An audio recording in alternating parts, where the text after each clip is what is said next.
Sa dinami-rami ng mga kasalanang nagawa, nahihirapan ang tumingin sa iyo, mata sa mata. Kaya napili kong lumayo at dumistansya, kakalibutan at magsisimula ng hindi ka kilala. Kaso,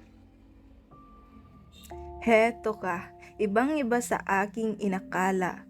Akala ko, hahayaan mo lang akong tumakbo. Kasi naman, sakit lamang ang binigay ko sa iyo. Akala ko, hahayaan mo lang akong umalis. Kasi naman, tinik lang ang dala ko sa iyo at mga pasakit. Akala ko, wala kang ibang gagawin, kundi ang panuorin ako na tuluyang mawala sa iyong paningin.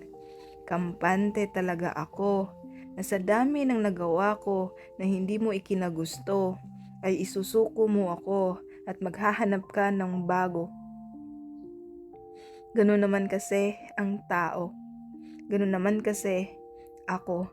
Kaya hindi ko inaakala ng aking inakala sa iyo ay hindi nagkakatugma-tugma. Ang layo ng mga tugon mo sa mga iniisip ko. Nahihiya. Nahihiya ako sa tuwing ramdam ko ang pag-ibig mo. Hindi ko deserve ito at lalong hindi deserve para sa iyo.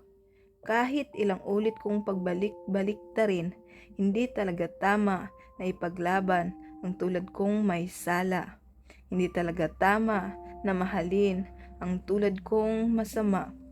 Kahit itanong mo pa sa iba, pagtatawanan ka lang at iisiping isa kang tanga. Deserve mo ang mas better, yung mabuti, yung isang anghel. Pero ayaw mo akong bitawan dahil alam mong sa ating dalawa, ako ang manghihinayang. Ayaw mo akong pakawalan dahil alam mong sa ating dalawa, ako yung mapupunta sa kawalan. Ang swerte ko dahil mayroong ikaw na pumunta sa mundo.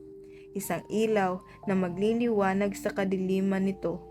Isang manunuyo na hindi aalis, na hindi dala ang aking oo. Isang inialay ang dugo, binihisan ng basurang ito ng ginto, nagbigay ng value, kayang bumuo. Ang malungkot na kwento ay dinugtungan mo. Hindi mo hahayaan ng pighati, ang pagsisisi ang magwagi. Nagbigay ka ng opportunity.